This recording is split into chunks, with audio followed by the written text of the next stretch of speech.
design khatua lai koi che a ting zo puan zo bia khatua lai mal art nuam hi le bang sia chi photoshop pai ni china to panina file pai di te open na pai chang na nim te design lai toolbars pai di na text na no pen art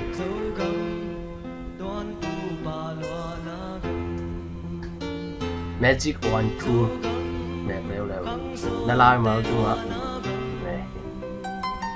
na thấy đi ngã bây lâm đâu ngắm selection khắp các khi lẽ khắp các select khi khả năng tên là select là chỉ phiền call for với chạy ra nên atom na select đi thế add to selection là chỉ pen nè na tên kèm từ khi có ông đâu đi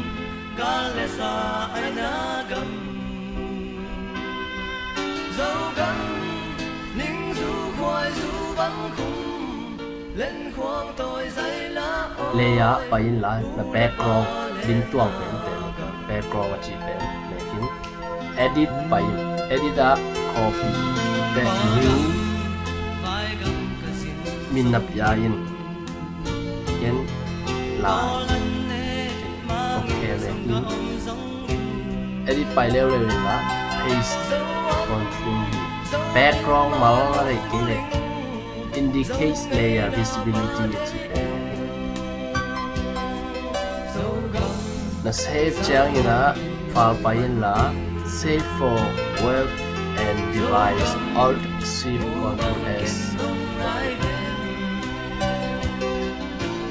với cái là save đi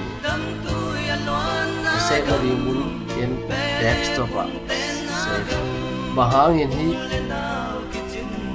indicates layer visibility hi hiam chi tong gen mit ki bang gen ne create chi ai chi da ni ko ye chi open save sinin na save pe jo bang na yam chi ha open file la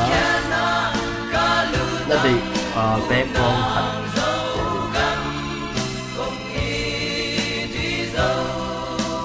background cũng là na lai để coi đâu open pain là jana is save and desktop a save chang na ama sa pen lani pen edit pain là copy control c jana background là paste edit paste lại bên cả nôm này hiện để ở bên right click in là delete này cắt bên hồng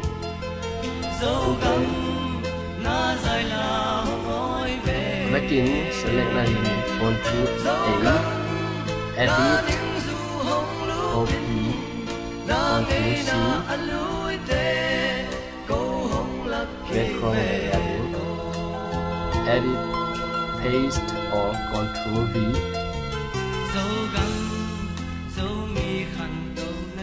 cái lắm đan là muốn thế ạ mà hiam chỉ là background càng tông phá mỏ lại đã đây lại mà kiang phải luôn bằng khát tiêu cực nó save chẳng là nên là tiền đàn nó sẽ nó lại mà bị tiền mà từ đi những làm